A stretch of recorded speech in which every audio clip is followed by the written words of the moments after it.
ಈ ಓಡಕ್ಕೆ ಬರ್ಬೇಕಾಗಿತ್ತು. ಆಸೆ ಗೊತ್ತಿಲ್ಲ. ಬರ್ಲಿ ಬಾದ್ಮೇಲೆ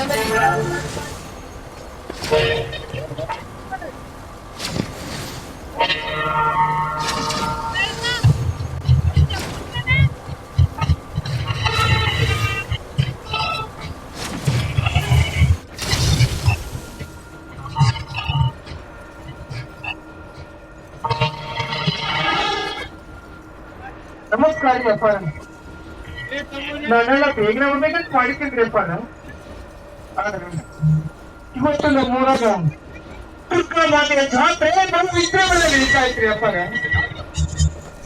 ಅದಕ್ಕೆ ನಾವಿಬ್ರು ಬಯಸ್ತಾ ಇದ್ರಿ ಈ ಗ್ರಾಮದಲ್ಲಿರ್ತಕ್ಕಂಥ ದೇವರಿಗೆ ತುಪ್ಪದ ಅಭಿಷೇಕ ಮಾಡಿ ಬರ್ತಾ ಇದ್ದೀವಪ್ಪ.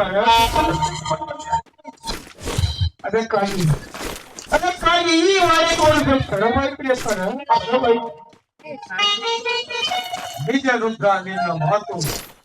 ಯಾಕಂದ್ರೆ ಈ ಗ್ರಾಮದ ಆರಾಧ್ಯ ದೈವವಾದ ಶ್ರೀ ದುರ್ಗಾದೇವಿ ಜಾತ್ರೆಗೆ ನೀವು ಹೋಗಿರುವೆ ಅಂದ್ಮೇಲೆ ಬಾಳೆಗೆ ಬರುವುದು ಲೇಟ್ ಆದ್ರೂ ಪರವಾಗಿಲ್ಲ. ರುದ್ರ, ಒಂದು ಹೊಸ ಸುದ್ದಿನ ನಾನು ಕೇಳ್ತಾ ಇದ್ದೇನೆ.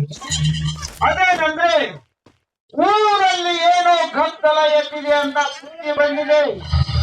ಆ ವಿಷಯ ನಿಮಗೆ ತಿಳಿದಿಲ್ಲವೇ ಅಪ್ಪ? ಆ ವಿಷಯ ತಿಳಿದ ನಾನು ಇಲ್ಲಿಗೆ ಬಂದಿದ್ದೀನಿ ಅಪ್ಪ. ಬರ್ಬರ್ತಾನ ಮೂರ ಬಹಳ ಹಾಳಾಗತ್ತೆ ಅಪ್ಪ. ಯಾಕಂದ್ರೆ ಊರಾಗ ಬಹಳ ಕಪ್ಪು ಆಡುವಂತ ವಾತಾವರಣ ಹೊಟ್ಟೈತ್ರಿ ಅಪ್ಪ. ಆದ್ರೆ ತುಂಬ ಕಾಳಲ್ರಿ ಅಪ್ಪ. ಕೂಲಿ ಕೆಲ್ಸಕ್ಕೆ ಹೋಗ್ಬೇಕಂತ ಹೊಂಟಾಗ ಕೆಂಪಗಳ ಮೇಲೆ ಅವರು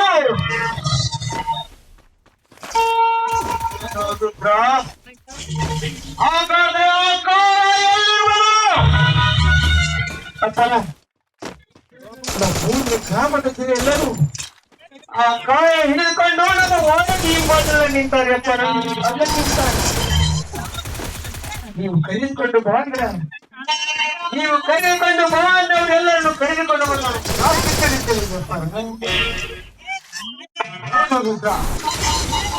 ಜನರನ್ನ ಬಹಳ ಹೊತ್ತು ಕಾಯಿಸಬಾರ್ದು. ಯಾಕಂದ್ರೆ ಈ ಗ್ರಾಮದ ಜನರೇ ಆದಂತೆ ದೈವ.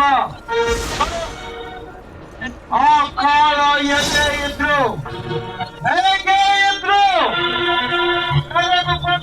ನಮ್ಮ ವಾಡೆಗೆ ಕರೆದುಕೊಂಡು ಆಯ್ತೀರಪ್ಪ.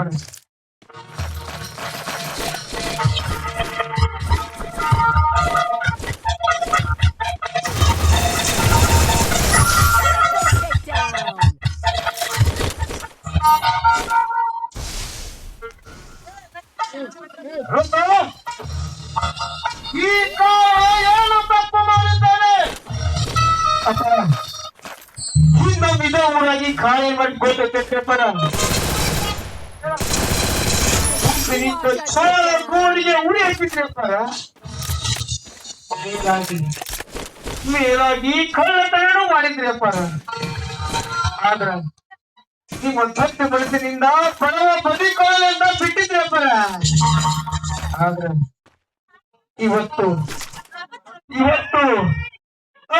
ಹೆಣ್ಣಿನ ಮೇಲೆ ಬಲಾತ್ಕಾರ ಮಾಡ ಹೋಗಿದ್ರಿ ಅಪ್ಪ.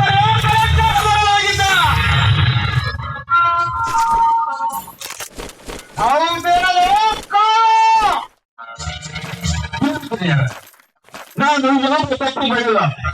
ನೀನು ತಪ್ಪು